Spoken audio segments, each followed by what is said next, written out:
The backlash to the nearly $1.8 billion fund that has been set up by the Trump administration to potentially pay out Trump supporters and his allies is only growing today as everyone, from disgraced Congressman George Santos to Capitol rioters, hope to cash in on it. The Washington Post reports that among the people thinking about applying for these taxpayer-funded payouts, this guy on your screen, Mark McCloskey, one half of the couple that gained notoriety for pointing guns at Black Lives Matter protesters back in 2020. He says his reputation was damaged. It also includes the former Congressman George Santos, who was serving time for wire fraud and identity theft before having his sentence commuted by Donald Trump.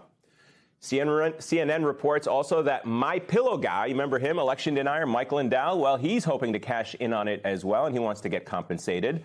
One person has already reportedly filed a claim, former Trump staffer Michael Caputo. He's seeking $2.7 million for being investigated by the FBI's Russia probe. Now, if you don't remember, U.S. intelligence concluded that Caputo worked with Russian agents to produce a documentary about Ukraine and Trump's first impeachment. But in Caputo's telling, he is a victim of so-called weaponization. Now, the prospect of people like these getting potentially millions of your dollars has enraged Democrats, and it has made quite a few Republicans in Congress very uncomfortable.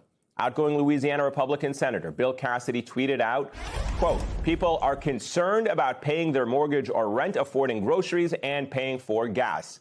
Not about putting together a $1.8 billion fund for the president and his allies to pay whomever they wish with no legal precedent or accountability. This is adding to our national debt. If there needs to be a settlement, the administration should bring it to Congress to decide. Another senator, Tom Tillis, saying this, quote, imagine that. A fund that is set up to compensate people who assaulted Capitol police officers. How absurd does that sound coming out of my mouth? Well, Democrats are trying to ensure that Republicans pay a steep political price. Congressman Jamie Raskin says that he plans to propose a bill to block funding for the fund, an effort to force every Republican member to get on the record and decide where they stand. Now, political, ethical, and legal firestorm around this so-called slush fund is where we begin today. Tracy Fight Love is here. She is the founder and executive director of Lawyers for Good Government. Also with us, Scott McFarland. He is a chief Washington correspondent for Midas Touch. He did extensive investigative reporting around the Capitol insurrection, including the prosecution's sentencing and trials of those rioters. And with me here at the table, legal analyst Christy Greenberg. She's a former criminal division deputy chief at SDNY and host of the YouTube show Courtside. It's great to have all three of you with us. Scott, you did some of the most important reporting around January 6th, but let's start with what you are hearing from folks on Capitol Hill about this fund and how this is all going down on the place that was attacked back on January the 6th.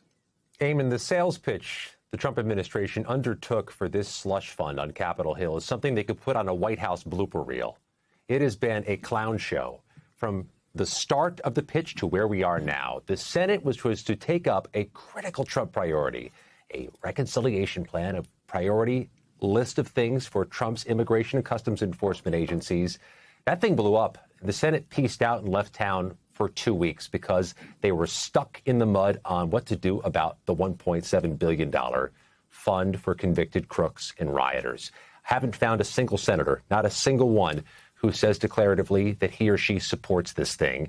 Senator John Hoeven of North Dakota told me that this is one of the issues. The slush fund, or he calls it the potential guardrails that are needed for the weaponization fund, is a wedge issue even inside the Republican conference. There are no owners of this thing on Capitol Hill, and the White House has had trouble selling anybody publicly on it. And Eamon, when you list the names of the January 6th defendants, the high-profile fraudsters who say they want millions of dollars from taxpayers, that makes this sales pitch even harder.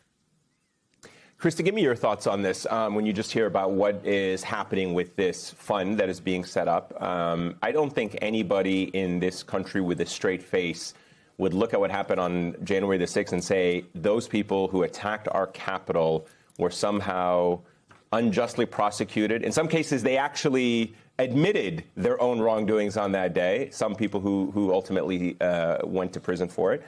And yet this is a fund that is meant to correct an injustice in the eyes of this administration. What do you make of it? The inmates are running the asylum. Right. These are the criminals. These are people who are found in court to be guilty of crimes. We all saw these crimes happen on TV before us. We all saw the attack on the Capitol, and now they are crime victims. It's outrageous, and it's dangerous. It's bad enough to pardon these people, but to now reward them, I mean, we remember Trump saying, stand back and stand by. Now it's stand up and cash in. And the message that sends that it's not just for rewarding what they did in the past, but the future January 6th that we could see. I mean, the midterms are just six months away. And so, yes, this is corrupt. But to me, it is more than that. It is dangerous. I worry about the message this sends in a time where we really have to worry about political violence, that somehow this is endorsing it. And the fact that the Attorney General, acting Attorney General Todd Blanche, when he was asked if anybody who assaulted a police officer, if any of them would be eligible to make a claim, he didn't rule it out. He said, sure, they can make a claim and it'll be up to the commission. The answer to that question should have been, of course not. Of course, anybody who assaulted a police officer won't get the taxpayers' money. And he didn't say that. And that tells me that's exactly who it's intended for, because nobody is telling us anything different. It's all fundamentally based on this lie of trying to rewrite history, that somehow this wasn't a violent attack on the Capitol. This wasn't trying to steal the 2020 election. And this is how the rule of law is dying right in front of us. It's death by 1,000 lies. Yeah, you bring up a really important point that I wanted to ask you about, Tracy, and that is the issue of rule of law. And let me just ask you about this fund and how it potentially works. The Washington Post reports that, quote, the agreement states that payments will be reported quarterly to the Justice Department, but that those records will remain confidential, and that the fund's members will get to decide whether to disclose their processes for granting or denying claims. So on one hand, the payouts are confidential, and the board members don't have to explain who gets a claim. There's actually no transparency in this process whatsoever. And to Christie's point about rewriting the narrative around an attack like January the 6th is that history will look back and say these people were wrongly convicted and deserve some kind of compensation, and we have no visibility into how or why. The complete lack of transparency, lack of accountability, attempt to shield this entire fund and this entire process from any sort of oversight is all part and parcel of one single thing that we have all now been watching for quite some time. And that is one of the most brazen abuses of presidential power that we have ever seen in this country. It is presidential self-dealing by means of a manufactured legal process in an attempt to legitimize corruption. That's all it is. What do you think of the lack of transparency in all of this, Christie, and the fact that there's no, not only no visibility, I mean, Jim Comey, the former FBI director, who's now not been prosecuted once, but potentially twice. I mean, he obviously the first one was dismissed, but not for a lack of trying on the part of this DOJ. A real example of what many believe to be the weaponization of a Department of Justice, going after the president's political opponents while simultaneously creating a fund for all those who are basically his foot soldiers. Yeah, so let's take the Jim Comey example. So Jim Comey has a case right now, a pending case, and I expect he will make a motion to the judge that he is being vindictively prosecuted. Trump's DOJ will get to respond. We will all get to see the briefing, and there will be argument, and then a judge will issue a decision, and it will all be transparent.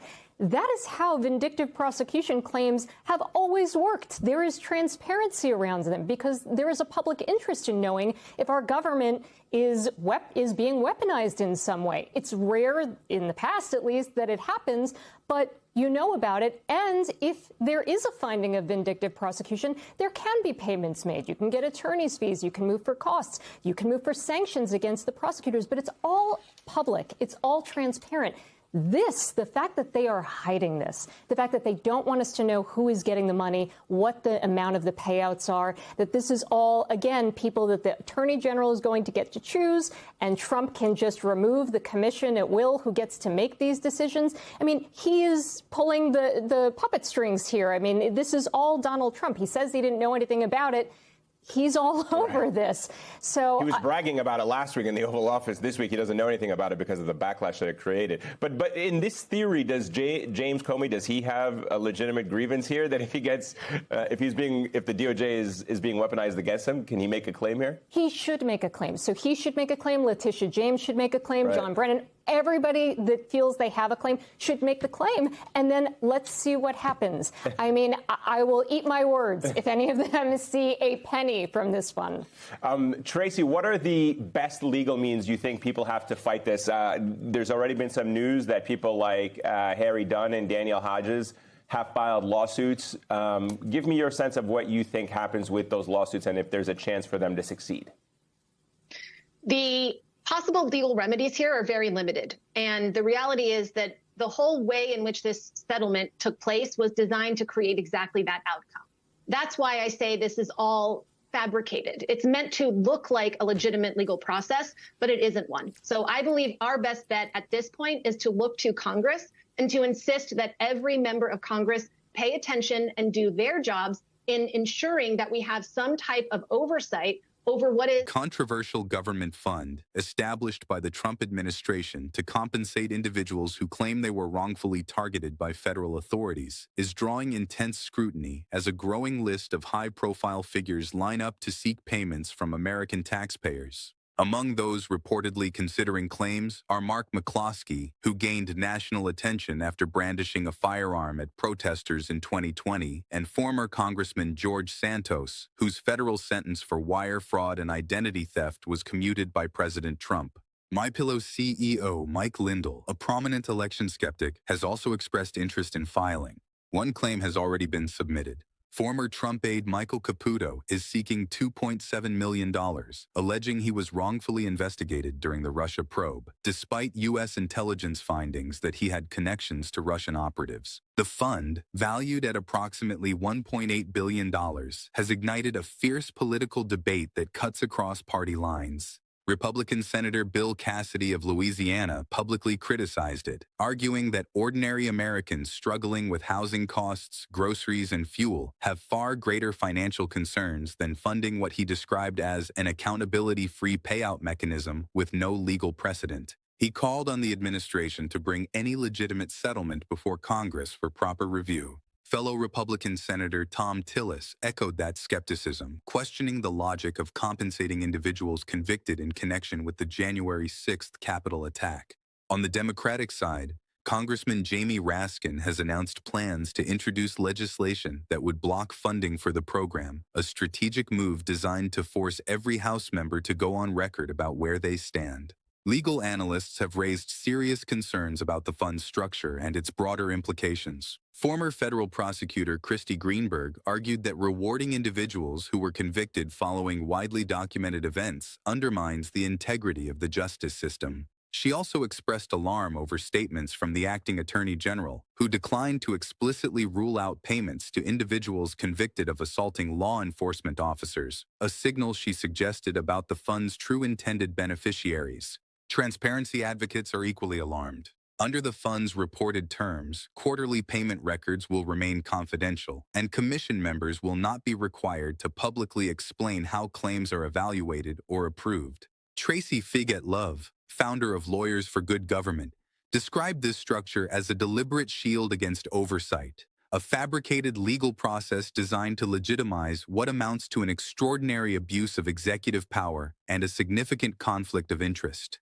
While some legal experts suggest that individuals who genuinely believe they were victims of government overreach, including public figures targeted by federal investigations, could theoretically file claims, few expect any such applications to succeed, given the political dynamics driving the Commission's decision-making. With the Senate unable to build consensus around the fund and no prominent Capitol Hill champions willing to publicly defend it, the administration faces a difficult path forward and growing pressure from both parties to subject the entire process to meaningful congressional oversight.